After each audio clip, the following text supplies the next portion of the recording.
Okay, well, hey, thank you everybody for coming. I'm very excited to have David with us today. He's the CEO and co-founder of Retrium, which is an online platform for effective and fun agile retrospectives. So you like that word "fun" for agile retrospectives. So he's going to be leading us through how he views retrospectives and what he's seen that works really well. And since he's actually made an application to do it, it should be a pretty good. I think it'll be a very good viewpoint of how to do things. He's also one of the authors of the second edition of the book Agile Retrospectives, a practical guide for catalyzing teams, learning, and improvement.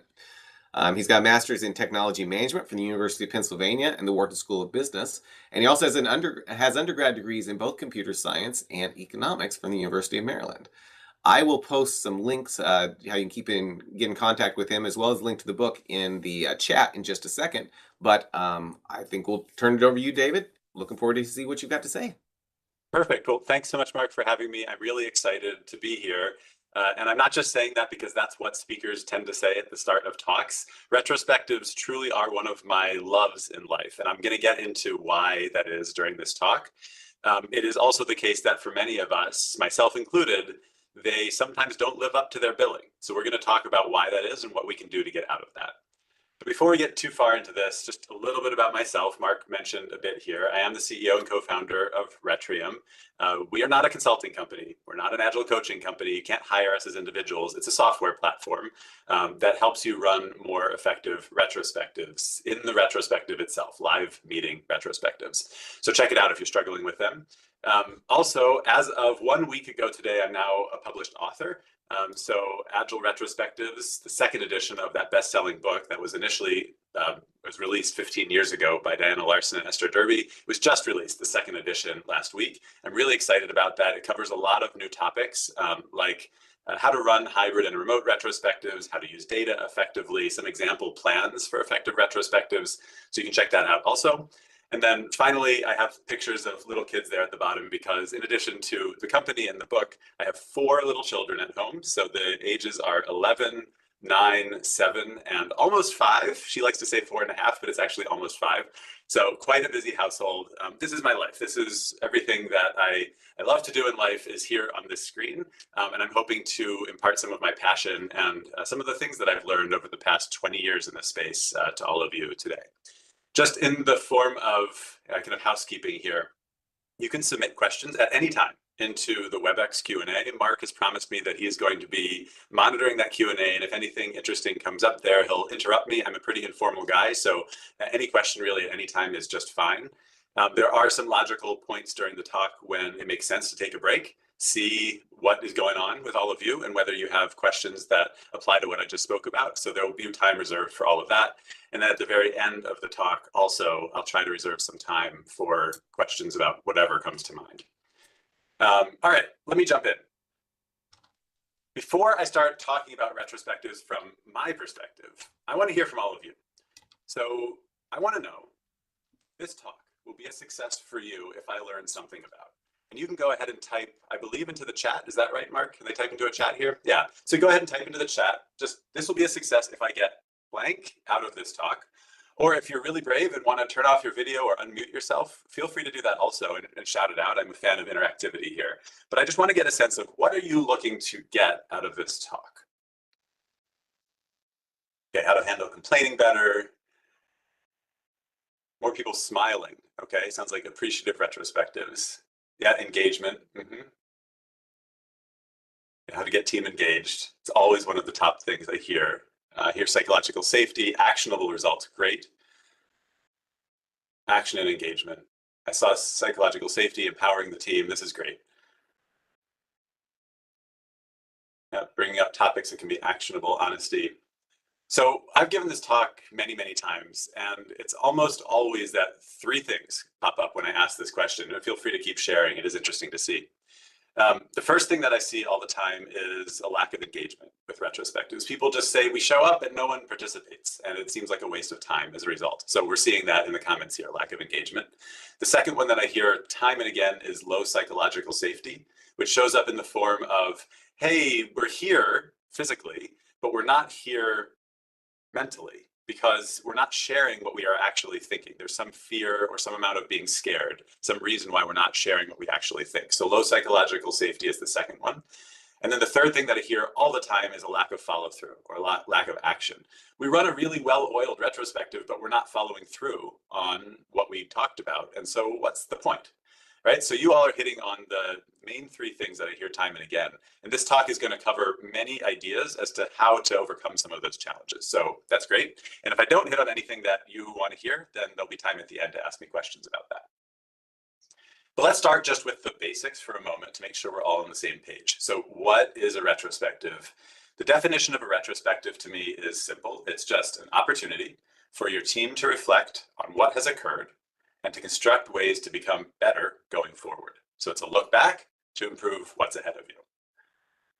Now, retrospectives are, in my mind at least, the very core of agility. They truly catalyze agility. And the reason for that is simple. If I were to define agile in just 2 words, those 2 words would be continuous improvement. That's it. Everything else about Agile should feed the continuous improvement engine. And if you find yourself doing anything in your day-to-day that isn't leading towards continuous improvement, you might want to retrospect about it and find out, well, why? And how can we shift course? Why keep making the same mistake again and again? So retrospectives are the core of agility because if agility is all about continuous improvement, then the retrospective is this regularly scheduled meeting opportunity for you and your team to learn together how to improve. In fact, I like to say that if we knew nothing about Agile at all, nothing at all, except we knew how to run the best retrospectives in the world, we could use the retro to discover everything else we need to know about Agile to become successful. And that to me is why they're really at the core, the heart of agility. The problem is, and this is the subtext on the bottom right there of this screen, what I just said is true in theory, but we're all here for a reason today, because they're hard to run well. So while retrospectives in theory lead to agility, the ones many of us do in practice might have the opposite effect, actually. We're going to get into that in a minute later. And part of the problem that I see time and again is what I call the retrospective cycle of disillusionment. And it goes something like this. We run a retrospective. All intentions are good. We show up and we start talking about some stuff. And there's a good conversation. And at the end of the retrospective, maybe we're even smart enough to come up with 1 or more actions to work on in the upcoming iteration or sprint. We go home for the weekend. We come back Monday morning. And all of a sudden, we get into the thick of working on the real work, which I'll put in air quotes there, as if retrospectives weren't real, but the real work. And maybe there's some deadlines that our boss has imposed on us, or some fire is lit in the production server, and we get very distracted. And the iteration goes through, and all of a sudden it finishes, and it's time for the next retrospective. And we look back and we realize, oops, we didn't do anything that we talked about in the first one, and yet here we are in the next one. Well, the logical response to that is a little bit less engagement in the retrospective. Because if the first one didn't work, then I'm not going to care quite as much about the second one. And the problem with that, even though it's somewhat of a logical response, is that the less you care, the less engaged you are, the less your retrospective is going to lead to good conversation, and the less it's going to lead to true action that the team can commit to, which again leads to less of an odds of follow through in the upcoming iteration, and so on and so forth, until you end up in this point where people say, why are we even running these things? I mean, we're just kind of here to talk, but we don't do anything. They don't change anything. Let's just skip it this time. We're too busy. And so this cycle of disillusionment leads to something that is really problematic for all of us who care about learning and growth and improvement, which is that once we get disengaged with the retro, it becomes logical not to run them anymore. So this talk largely is focused on how to overcome that cycle of disillusionment. How can we get out of that downward spiral that so many of us are in? You can give a thumbs up if that hits the nail on the head for you, right? If you're like, yep, that's me, or I know people who are in that zone of disillusionment, we just don't really believe in these things, so let's skip it. Just give a thumbs up. And usually when I do this talk in person, I'll say, raise your hand, and it's like 75% of the people in the room. Yeah, it's like, that's me. And guess what? I've been there. There's no shame in this. This is par for the course, but let's fix it, right? Okay. Retrospectives are really hard to get right. And they're hard to get right for one reason, which is that they stand on 3 equally important legs, what I call the triangle of success. Those 3 are people. You have to get the right people in the room. Process. You have to facilitate the meeting in a way that encourages engagement. And follow through, which is once you have the right people in the room, and once you're following a good process, if you're not following through on the actions, then you're probably wasting your time. And what makes retrospective so difficult is that if any one of these 3 things falls down, then you're not going to have an effective retro. Just as one example here, let's say we get the right people in the room. This is the set of people to tackle this important topic. But there's no one in the room who knows how to facilitate an effective retrospective. And it's just kind of an open conversation. It will end up that the most senior people in the room speak the most, or maybe the most extroverted people in the room speak the most. But it probably won't get the broad swath of ideas that we really need to glean all of the intelligence in the room from everybody. It probably won't lead to action because we're just having an open conversation, right? So you need to facilitate the retro effectively. And that's just one of these three legs. You can go through the same exercise and say, yeah, we're not inviting the right people into the room, or we're not following through. And if any one of these three legs falls down, the retro won't work. So the structure of the talk is I'm going to go through each one of these three. How do we get the right people in the room? How to facilitate the retro effectively once the right people are in the room, and finally, how to follow through on the retrospective to lead to action and change. Everyone with me so far? Does anyone have any questions before I keep going? I'm getting a thumbs up from Mark. That's good. Cool. All right. Let's start, first of all, with people. So the first leg of that triangle. How do you get the right people in the room? Well, that starts with knowing who are the right people in the first place to invite. So I'm going to throw out what I call rules. They're not really rules in that you can't violate them, or you might end up in some place you don't want to be. Rules are not really rules. They're more gentle suggestions of what I've seen to be effective. So hold them lightly. But what I've seen to be effective is that, guess what? Retros are for the team. Now, this might sound trivial, but let me ask you a question. Who's on the team, right? Who's on your team? In many cases, that's actually somewhat more amorphous than you might initially think. Some cases, it's very clear, but not always. Now, it's usually not your boss. Now, maybe they're on your team somewhat, but they're not doing the work with you. They're not actually on the team. And it's usually not the stakeholders who sponsor the project. They're not on the team. It's not even your Agile coach, actually, who might be helping your team, but not on the team. It's for the team. So who are they? If you're using Scrum, and that's a big if because not everybody is, actually the Scrum Guide answers that question. There's three types of team members. There's the Scrum Master, there's the product owner, and there's everybody else, the people who are on the development team. And that can involve a lot of different functions. Okay, but in your case, it might be different. Maybe you're not using Scrum, maybe you're using something else. No matter, invite the people on your team.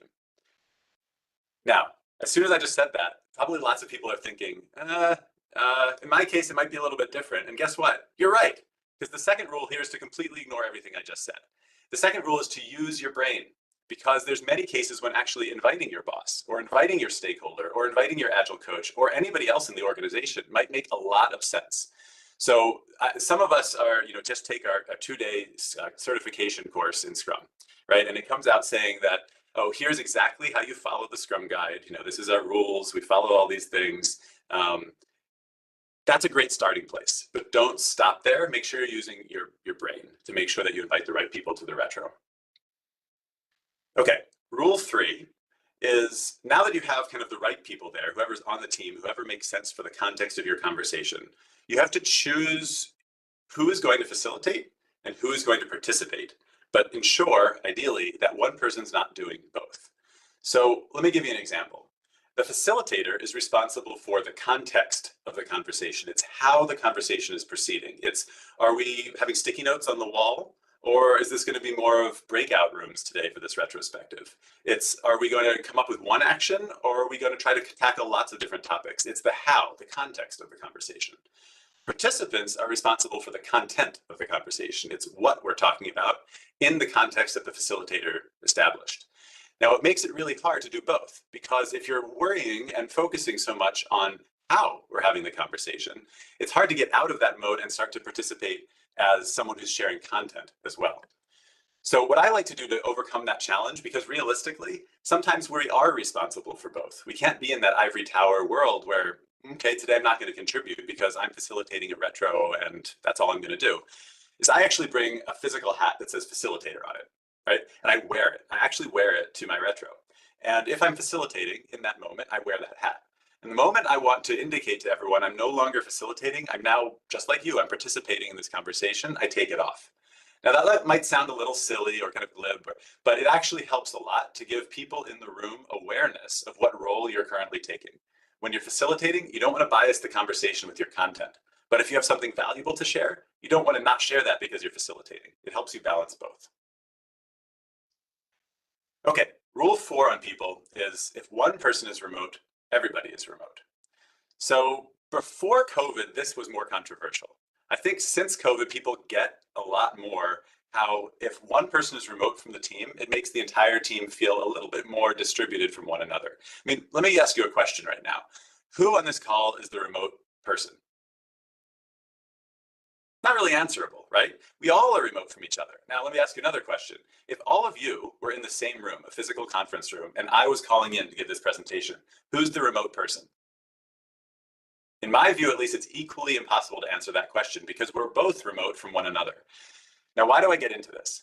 Because when you have a remote team and you try to run a retrospective, if you're treating people like you're in person when you're actually remote, meaning one or more people are remote, you're going to run into a lot of problems because physically in-person teams will use physical tools like sticky notes and flip charts and markers.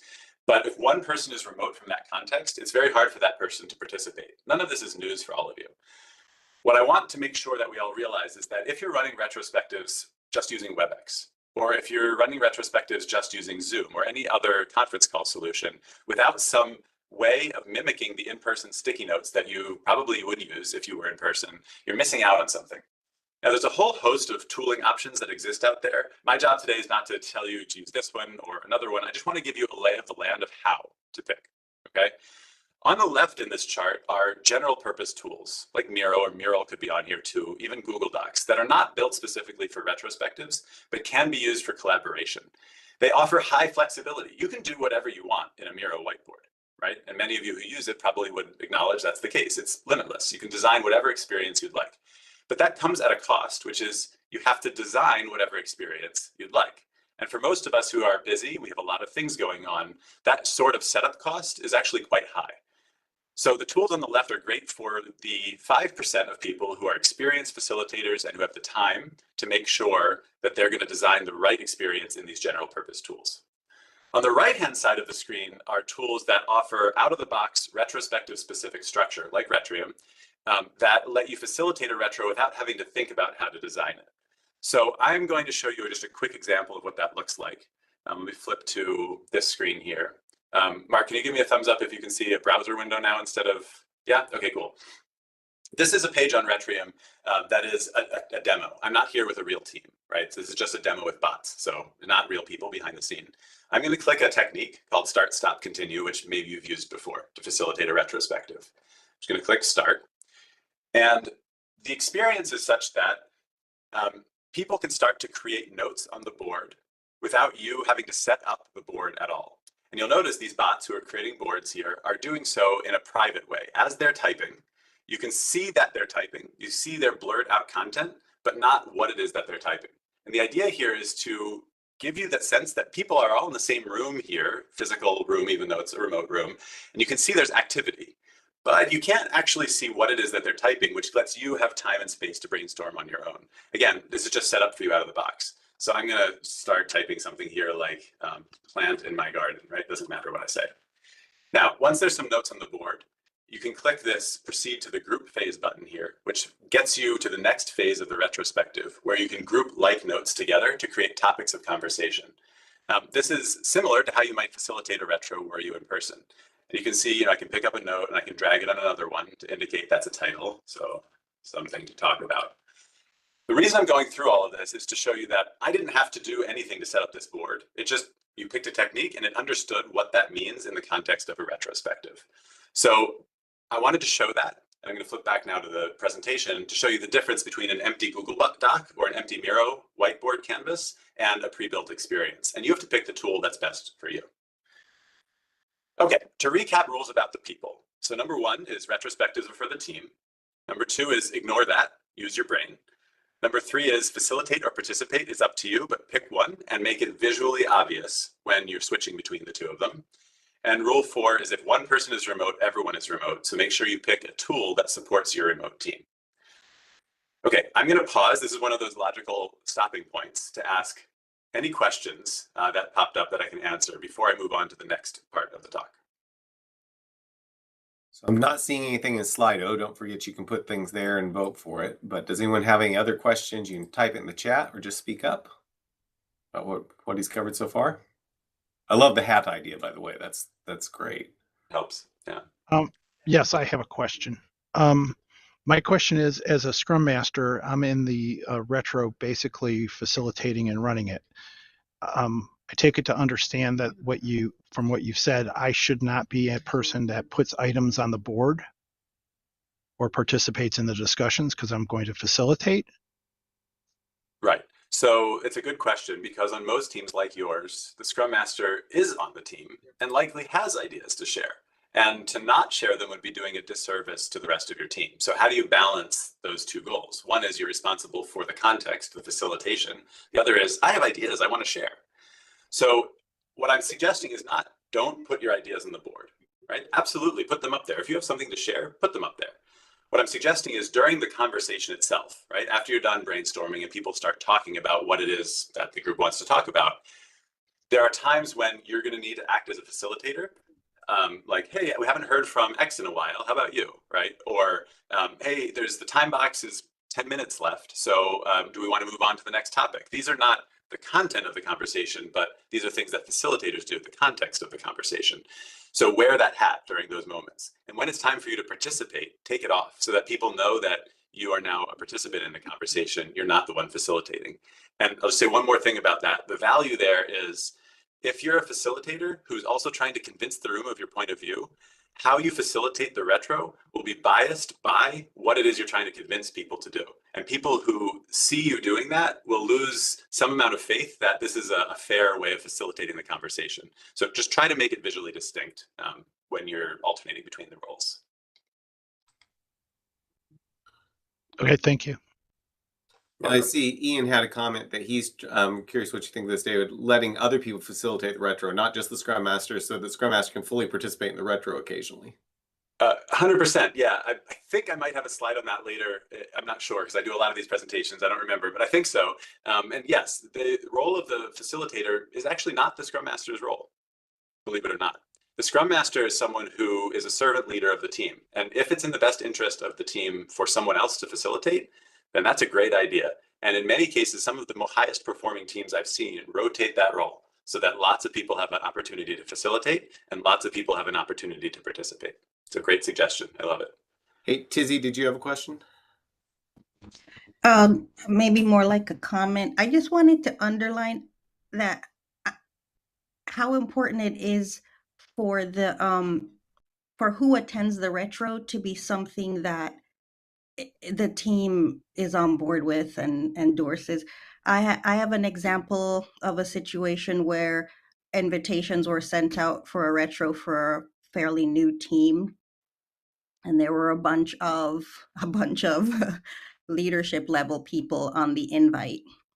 um didn't lead to any chaos or anything, but it's something that I just think it's important, because if a team starts off and they're new to the framework or agile or whatever, and in that first retro there's people who aren't in the team and they had no say in it, they weren't asked, that may set a certain tone. And they may think, well, okay, I guess this is not a meeting where I can sort of speak so freely. And maybe this meeting is different in intention from what I thought it was.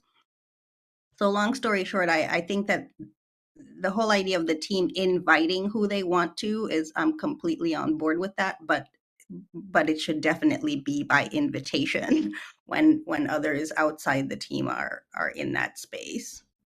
It's great. I love that you brought that up. 100% agree.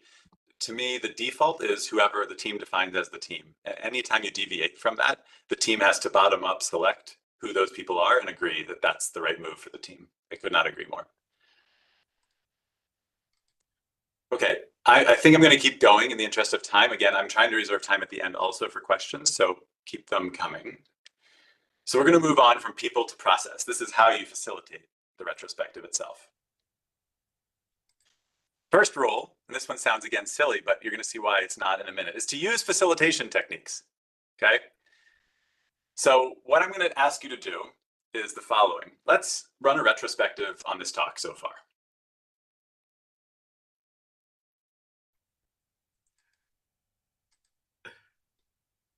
Maybe you get the point. literally having no facilitation leads to awkward silence. No one knows what to do in that situation, right? Mark is on video, so I can see he starts to laugh in an uncomfortable way. And yeah, there's the emoji version of that. Because no facilitation leads to, I don't know what I'm supposed to do next. So a lot of times I've heard engineers and developers will push back, why do we need these silly facilitation techniques? And well, the answer to that is it's almost like an algorithm. You could try to speak in their language, right? It's almost like an algorithm to get to the most important topic to discuss for the team. And it's an algorithm for how to talk about it most effectively, right? Okay, so that's an example of what literally no facilitation looks like. Somewhat better than that would be a prompt. Like, one thing I like about this talk so far is, okay, now everybody at least has the opportunity to think about the same thing. We're all working on one topic together. And that can lead to improvement on how we facilitate the retro. That's better than coming in blind. But there's a much, much better way of facilitating retrospectives. And that looks like this. Can you raise your hand if you've seen this diagram before?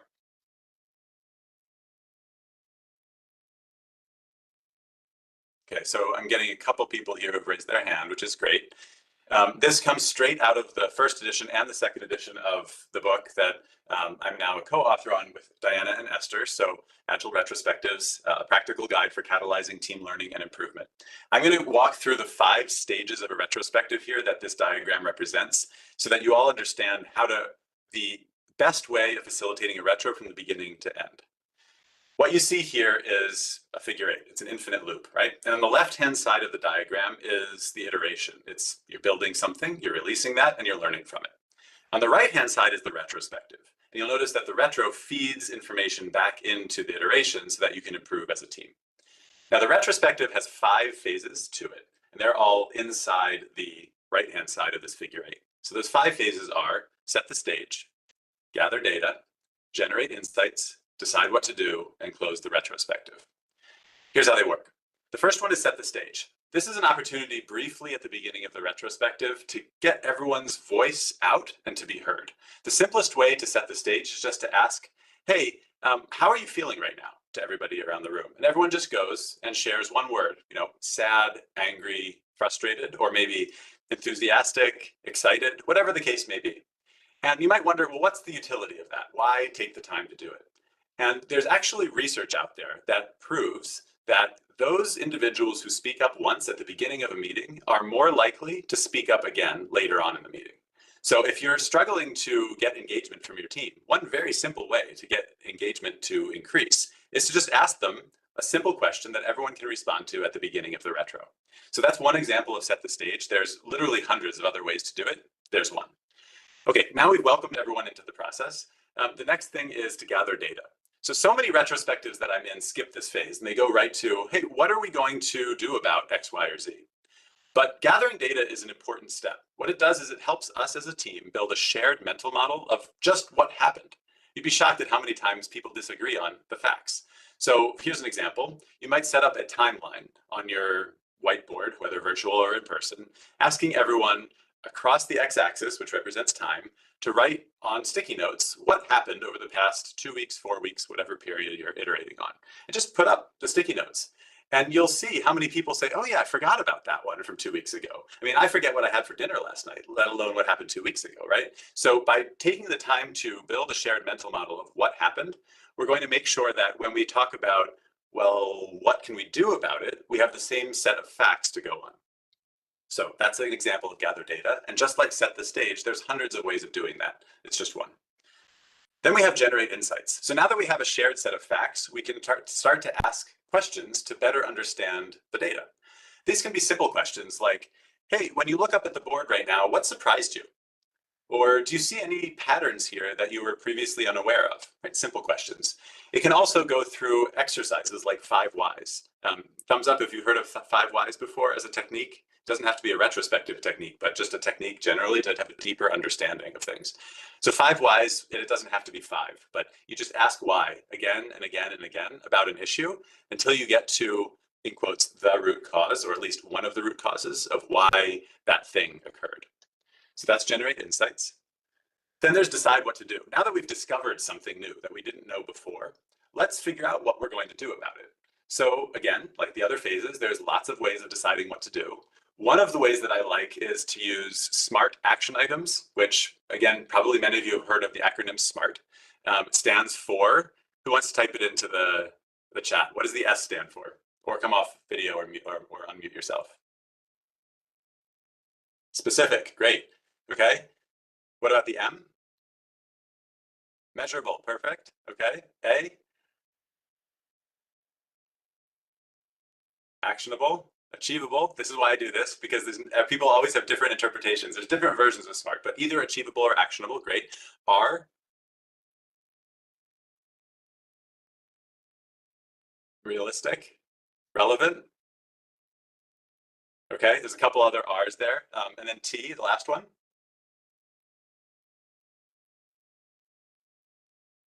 Time-bound, time-based, yeah. So one thing you might want to do if you use this technique when you're writing your action item is to make sure you and your team actually have the same understanding of what SMART means. There's no right or wrong here, but making sure you have a shared mental model of what that acronym means will help you build better action items. Okay, now we've decided what to do, and finally we close the retrospective, where we're just going to give an opportunity for the people on the team to check out of the experience that we went through collectively. So one example of that is what I'm going to ask you at the end of this talk is, can you give me some feedback on how did that go? So if you're a facilitator of a retro and you can tell people aren't that engaged in the experience, well, ask them why. What can I do better to make this a better experience for you? And that's a great way to check out of the retrospective to give you feedback to improve your performance going forward. If there's one slide I want you to walk away from today in this talk, it's this one. Learn about that process. Each one has lots of different activities that you can use. Learn to build custom retrospectives using that mental approach, that approach to facilitation, and you'll do yourself and your team wonders. Okay, let's keep moving through. So rule 2 is to zoom in on the dog nose. What? Zoom in on the dog nose? That sounds crazy. What does that even mean? So I don't know if any of you have seen this meme before. It's actually pretty old at this point. It's from 2017. And it was on a platform that we used to call Twitter. It's no longer called that anymore. So the platform doesn't even exist. It's replaced by something else, X. But okay, there's this meme and I loved it. It said zoom in on the dog nose. So there's this cute little dog.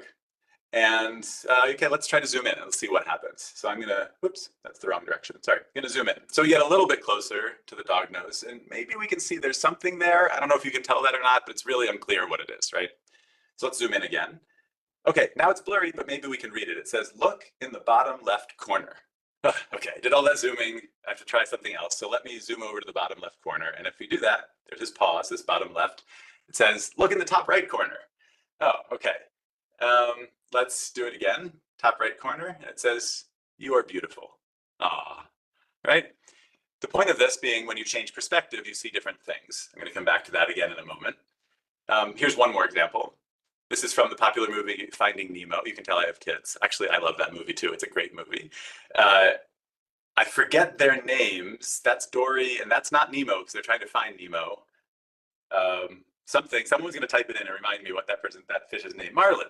It's Marlin? Okay, we'll go with Marlin. So they're swimming in the sea, right? Nothing's going wrong. And then, well, bam, all of a sudden, there's this huge shark in front of them. So where you look changes things. So how does that apply to retrospectives? What am I getting at? Many times when we run a retrospective, we go in without a context. We say, hey, folks, what's going well and what's not going well, right? And you ask people to think about the past 2 weeks from that lens. And in my experience, it's actually really hard to do, to come out of whatever work that we're doing before, probably if you're an engineer, that's some hard technical challenge, and all of a sudden level up from there into, okay, meta conversation, what's going well and what's not going well about anything. It's really hard to do. So a more effective approach many times is to set a topic, a narrow topic to the retrospective that gives people a focus area for them when they start to brainstorm. Now, how might you do that in practice? So this is an example of a team radar, which is an activity you can use in your retrospective to get a better view into different aspects of a team's work. So there's 5 in this particular radar, 6 different spokes, technical skills and expertise, culture and values, scope and schedule, and more. And you just ask everybody, rate from 1 to 5, how you think the team is doing on each of those different aspects of its work, right? And you can write whatever you want for the spokes. These are just example ones. Collect that data and then graph it. Shouldn't take more than 5 minutes.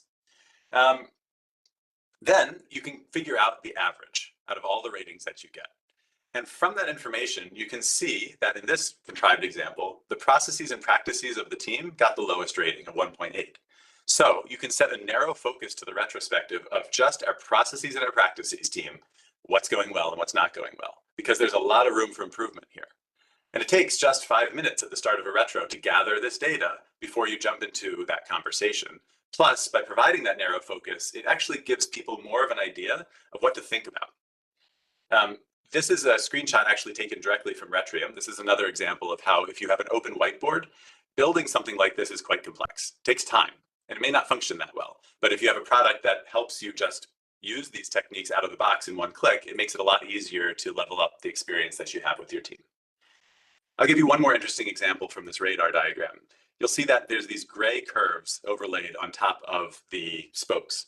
They represent the normal distribution of the data. Blah, blah, blah. If you're not a statistician, don't worry about it. I'm not either. But the idea is that if there is a narrow amount of gray around a topic, like this one here, processes and practices, there's a lot of agreement that people tended to rate it around a 1.8. Whereas if it's very wide, like this one, tools and technology, some people rated it a 1, some people rated it a 5. Another way to pick a narrow focus for your retro is to find a topic with a big amount of disagreement. That would be interesting to piece apart. Why is it that some people think tools and tech is going well and other people think it's not going well? Let's run a retro just about that, okay? All right, rule number 3, facilitate open discussion. So no matter what facilitation techniques you use in your retrospective, eventually there's going to be time for people to just talk.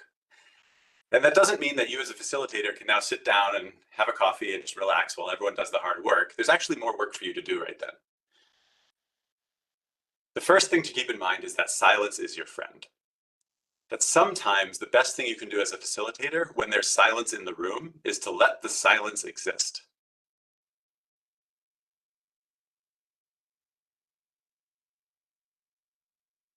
I just counted to 5 in my head really slowly, and it's really awkward every single time, but it lets people rest and think. And sometimes introverts in particular need that pause to think, how do I want to proceed in this conversation? But it's actually useful for everybody.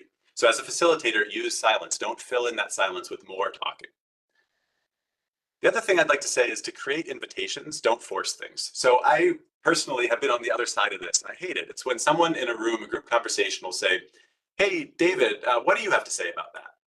Well, if I had something to say, I would have spoken up already. And now I'm on the spot and I'm feeling really uncomfortable by the fact that I was just called out. That's forcing someone into the spotlight. Instead, you might try to create invitations. So for example, who else has an idea? That's an invitation to the room to start participating. And it's a great way of facilitating open conversation. Or any comments from someone who hasn't spoken in a while? Again, that's not, Joe, what do you have to say? It's, does anyone have anything more to share? It's much more pleasant, much more inviting, much more open. Are there any other perspectives on this? And you can come up with your own twist, whatever feels natural to you. But come up with these prompting questions. It will help you and the room participate more freely. They're broadly called powerful questions. They look like this. Questions that are open, like, how can we make this more fun, gang? Or, hey, what's possible here? You can read through more of these, but I have a link here at the bottom to, it's an agile coaching company in South Africa that has a deck of these in PDF format that I love. I think they're great. I cut them out, put them on index cards, and just bring them along with me, and I can just flip through them to help me remember prompting powerful questions for the gang, for the group that you're with. Okay, so to recap about facilitation, rule 1 is use facilitation techniques, right? Remember what happened when I literally did nothing? Facilitation matters. If you have skeptical people on your team, you can use that example to try to convince them. Rule 2 is to zoom in on the dog nose. Sometimes setting constraints on what we're supposed to be brainstorming about actually makes a lot of difference in opening up the brainstorming possibilities. And rule 3 is facilitate the open conversation, the open discussion. Your job's not done once the open conversation starts. All right, I'm going to pause again and open up for questions. What do we have?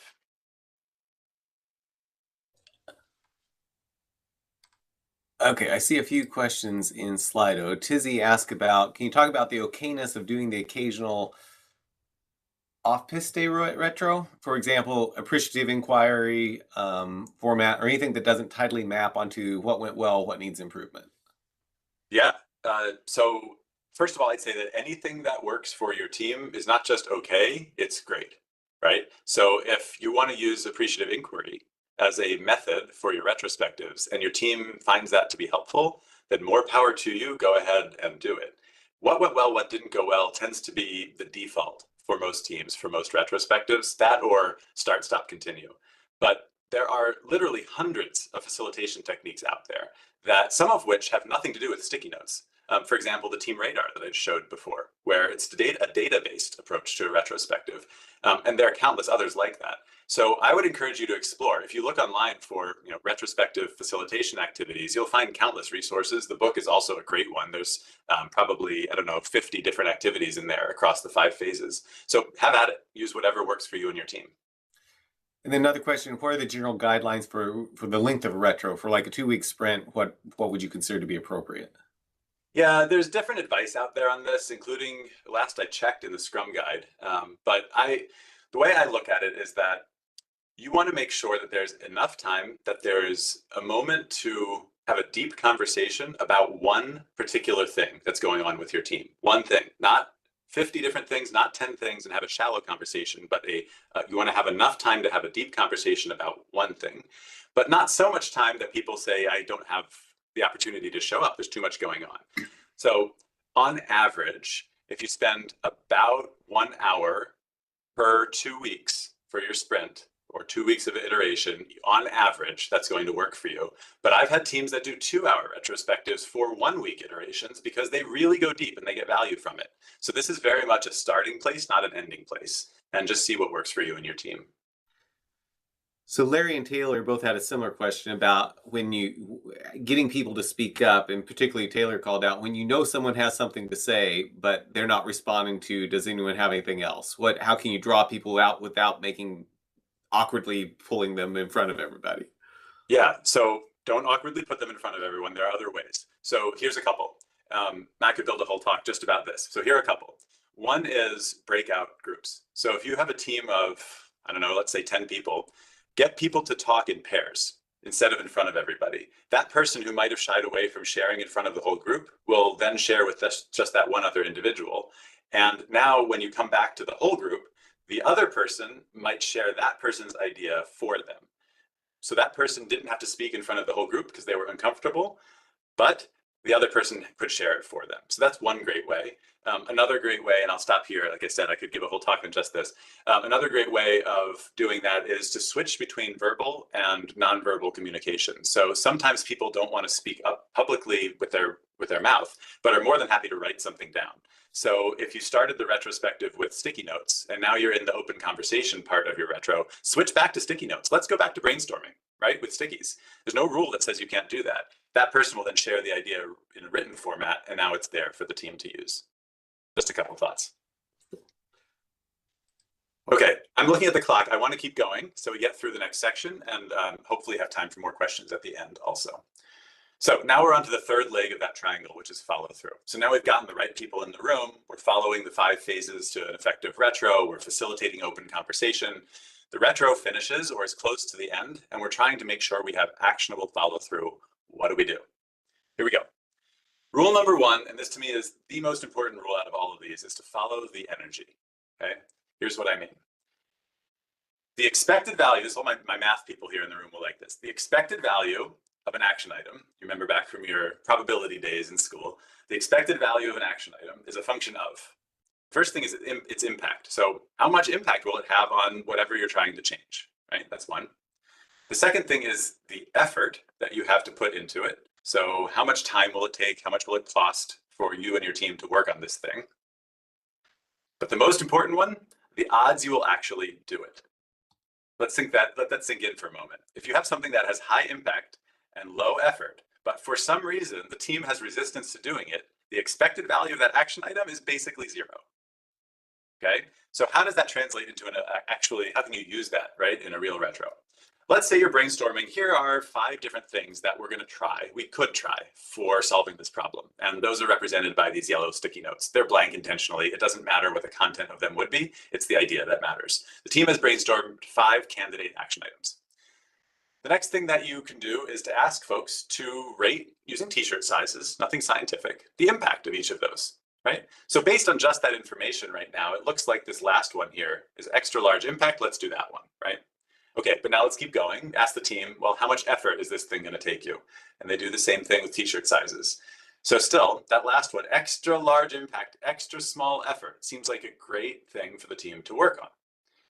Okay, then the last part of this exercise is, how much energy does the team have to work on this? And you just put a little sticky note or a little dot vote next to the one you want to work on or you'll actually do.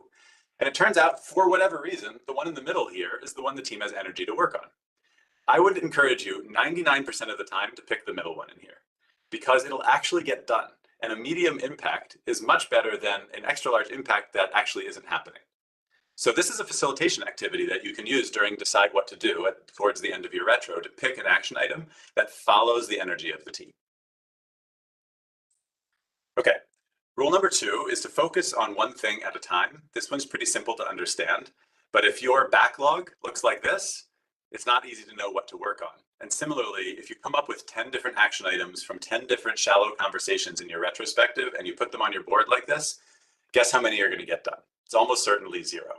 So my recommendation to teams that are struggling with follow through, with actually changing something after the retro is over, is to have a targeted retro where you come up with one action item, just one, that the team really is committed to working on, and then close the retro. That's it. Now, there might be a lot of other important topics to discuss, but we're not going to talk about them today. We're focusing on just one thing, and then really work on it. And when it comes time for the next retro, as a team, you can decide, was that enough for us, or do we want to try to take on more work next time? In most cases, on most teams, what I've found is that one change item is enough for the team to feel like they've done something useful over the past 2 weeks as a result of their retrospective. And in fact, change is hard for all humans. I don't care who you are. So trying to change too much at once, sometimes in and of itself will cause the change not to happen. So focus on one thing at a time.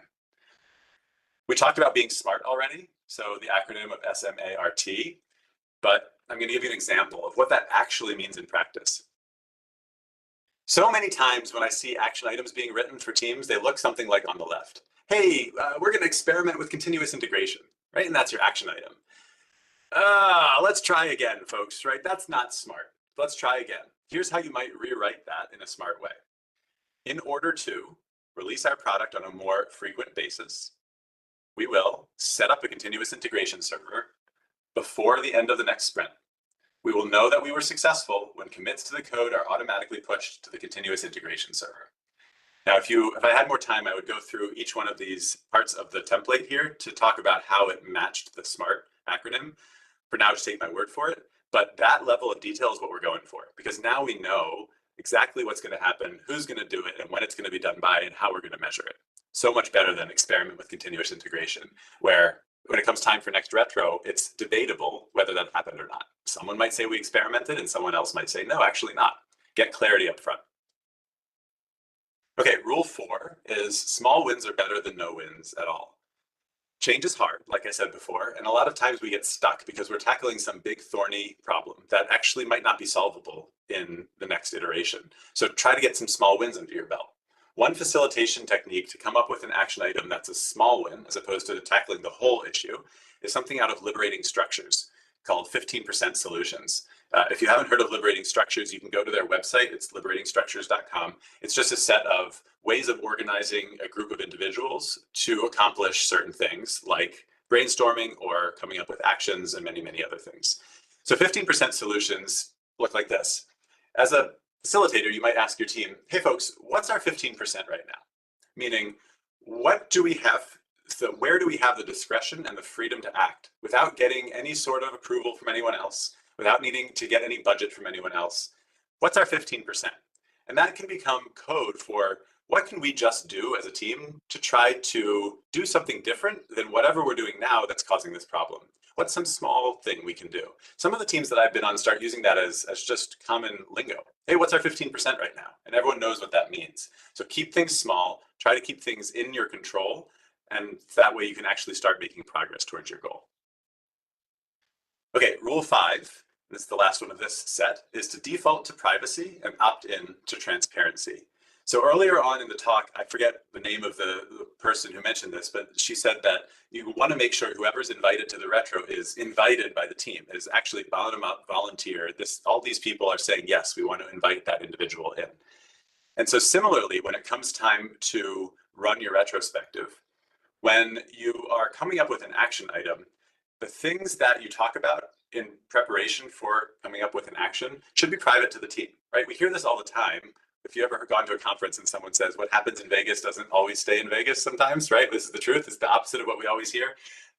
Or what happens in a retro doesn't always stay in a retro, like people start talking about it. What I like to say actually is that at the end of the retrospective, ask your team, hey, is there anything we discussed today that we want to intentionally share with whoever it might be? And if the answer to that is no, then default to privacy. Everything you're talking about in the retro is private. But if the answer to that is yes, then become intentional about how are we going to involve that other person who isn't here today to make this situation better. And the reason why this is part of the follow-through section of this talk is that so many of us who work at larger organizations encounter things that are out of our control. And if we just keep things private to our team and never share those with others outside of our team, they probably won't get fixed. So be intentional about keeping the psychological safety of a private conversation balanced with who are we going to bring in to the conversation when needed to help us solve this bigger issue. One way to do that is to come up with something called a retrospective radiator. You might have heard of information radiators, where we're trying to radiate as much information as broadly as possible out to whoever it needs to be radiated to. For example, a burn down chart that you might hang in your team room. A retrospective radiator is another instance of an information radiator where we're sharing from the retrospective things that the team has opted in to sharing with others in the organization. And you can categorize them however you want. This one is learnings, talk to us if, hypotheses and experiments, action items and impediments. The idea being we're sharing this with the org so that people know what we want them to know about what we've learned in the retrospective. Okay, so to recap, the 5 things are: 1, follow the energy. Do what the team has energy to do. That'll help you actually get change done. Rule 2 is to focus on one thing at a time. Don't bite off more than you can chew. Rule 3 is to be smart with how you write your action items. Rule 4 is small wins are better than no wins at all. So try 15% solutions. And rule 5 is to default to privacy, maintain psychological safety in your retro, but then give an opportunity for transparency when the time is needed. If you do all of that, then hopefully it'll help you get out of that vicious cycle that I talked about at the beginning, where retros lead to lack of follow-through leads to lack of engagement in the retro, and into a virtuous cycle where you're actually seeing retrospectives lead to change and success. Okay, I am going to leave you with this prompt to think through in your head, and then I'll open it up for questions, which is, out of everything that I just shared, what is one thing I'm going to try in my next retro? Right? Take that 15%. You don't have to do everything I just said. Take the 15% for you and your team and bring it back to your retro and see what happens. Okay, thank you, everybody. I'm happy to answer whatever questions there are at this point.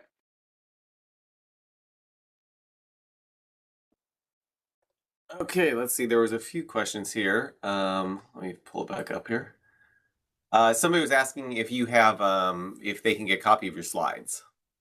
Sure, I'll send it to you, Mark. And okay, I'll email it out to everyone. Somebody else asked if the chat is available. I think if you're signed in, you can actually see the list from the chat. I'll throw those links up there in just a minute. Let's see if they've got any other questions in here. If you want to put them either in Slido or just in the chat, I'm looking through them. Somebody's going headed to Etsy to find their facilitator hat. Anybody have any questions? Matter of fact, feel free to just speak up too if that's easier than typing something out.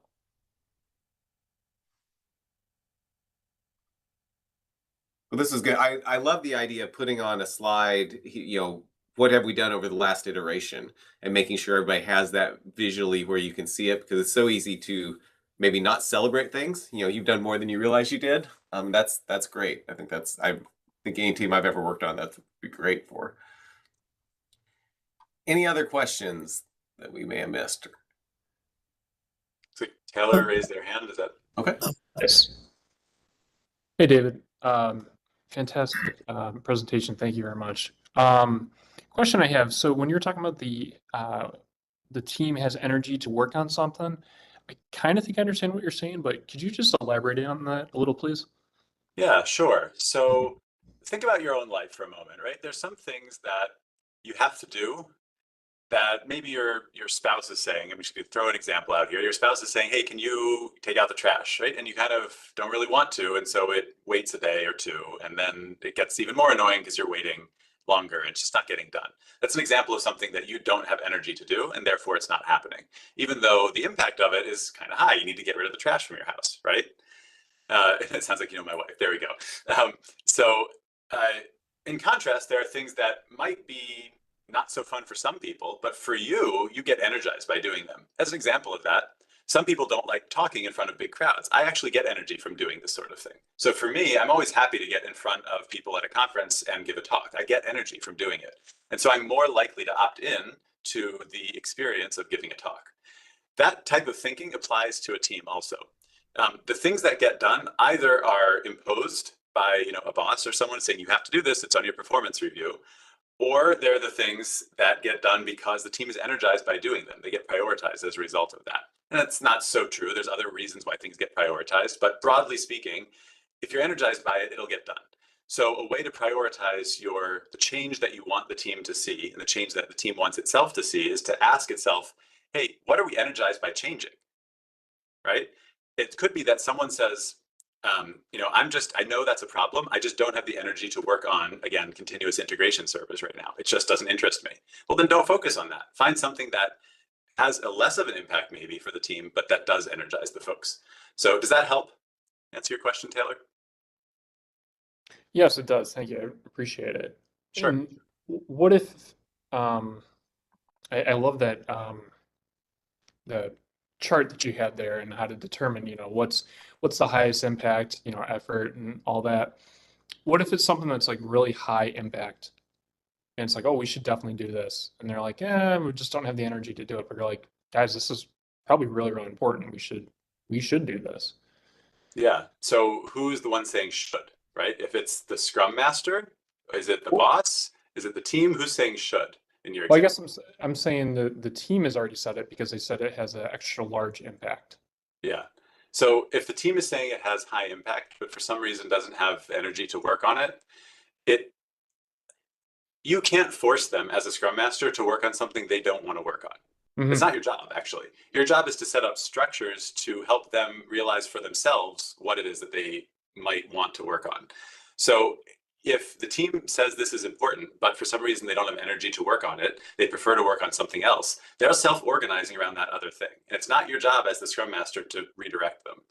Okay. I would set up the structure and let people start playing within the structure. By the structure, I mean that chart of impact and energy and effort. Start introducing that with your team and see where they land. It might be that they come up with they realize some things about themselves that they didn't realize before around what energizes them and what doesn't, and therefore where to focus their efforts on. But your job is to set up that structure, not to, if you're the scrum master, not to force them to do something or not do something else. Gotcha. Okay.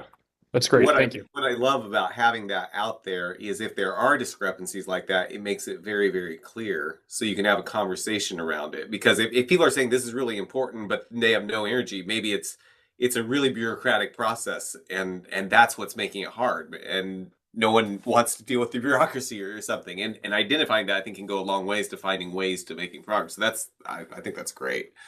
Khalid Sultan, you ask what the best anecdotal instance you have seen from an implemented retro in your years with teams. So are you asking, you want to hear one of David's great success stories? I think that's what you're asking for. Is that the question? The biggest Not success? exactly, but like, a team turned everything around. They made a 180, Oh, cool. implementing that one or two things that they agreed on in the retro, and like productivity shot up, blah blah blah, and yada yada yada. They delivered the thing right. They delivered the right thing, yada yada yada. After that, like in your years of consulting, your years of experience with it, that's what I'm trying to say. Yeah. So systems are complex. I want to first own that it's hard, if not impossible, to say as a result of X, everything fixed itself, right? It would be intellectually dishonest for me to say the retrospective is exactly the reason why the team turned itself around. Systems are complex. There's lots of moving pieces in any team organization, any organization. It's always lots of factors. So I can't tell you for sure it is the retrospective that caused X, Y, or Z. With that said, I can tell you a story of a time when a team started to learn to run very effective retros. I'll tell you the format that they used too, and the impact that I think it had on that team. So this team was struggling with interpersonal relationships where there was just a lack of trust between people. And it got to the point where seemingly simple conversations led to locking horns and battles, right? Emotionally charged battles. I don't want to get into specifics of who and when and where. I'm going to kind of keep it high level.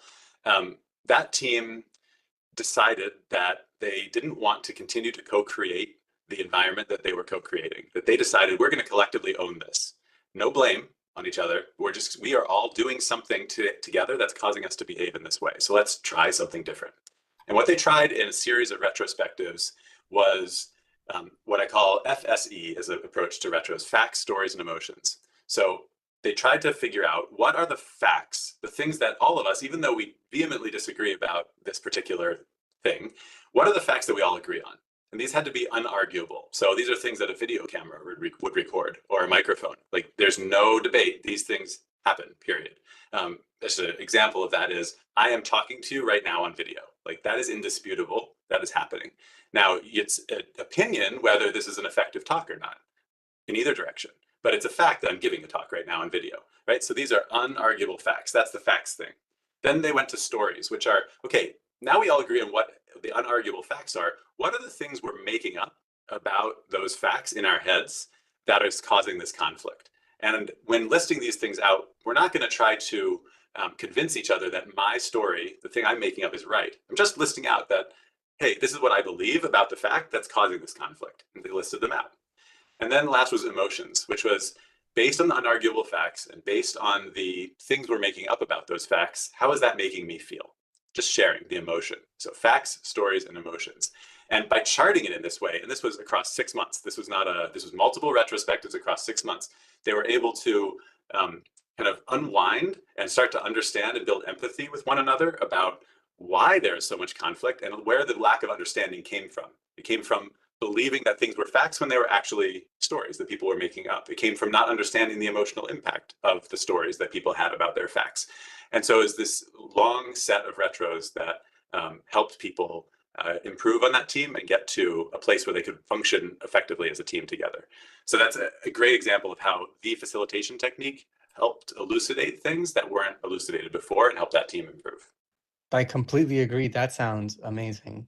Yeah, it's amazing after the fact and really challenging during. Yeah. Great question. And Anthony, I think you have your hand up. Did you have a question? Yeah, real quick. Great talk, David, first of all. I like to use a straw voting technique to narrow down my team's suggestions for improvement to the 1 or 2 things that will make action items for the next sprint. In your experience, have you run into any downsides of using like everybody gets 3 votes, vote on, what you really want to work on for the next sprint? Any downsides to that? No. So let me go back to that slide. In fact, that's pretty much what I have here. That, right? If everyone gets 3 votes, you can exactly. put the dot votes here. Right. I just call it energy because in my experience, again, if you don't have this energy column here and people are just voting on what makes the most sense, people tend to ignore it during the upcoming sprint because there's other stuff to work on. So the best way to get people to think through what are they actually going to do is to figure out where the energy in the room is. The other tip I'd give you there is come up with what we call an action item ambassador. Okay, this is someone, it's like the servant leader of the action item.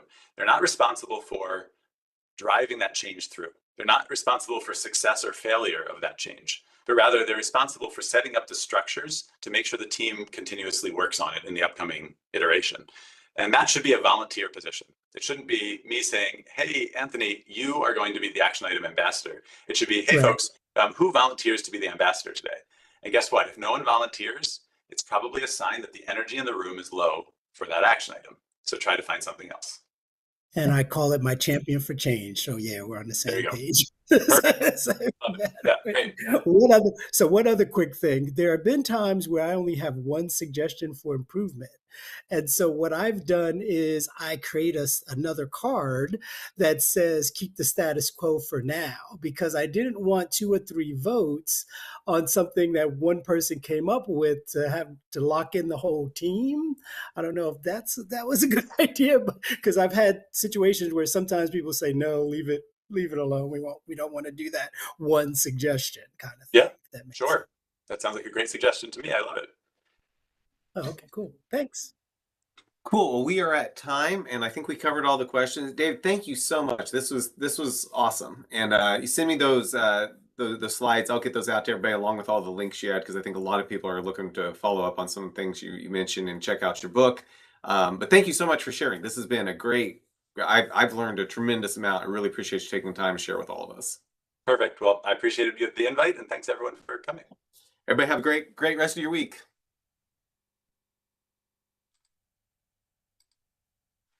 You.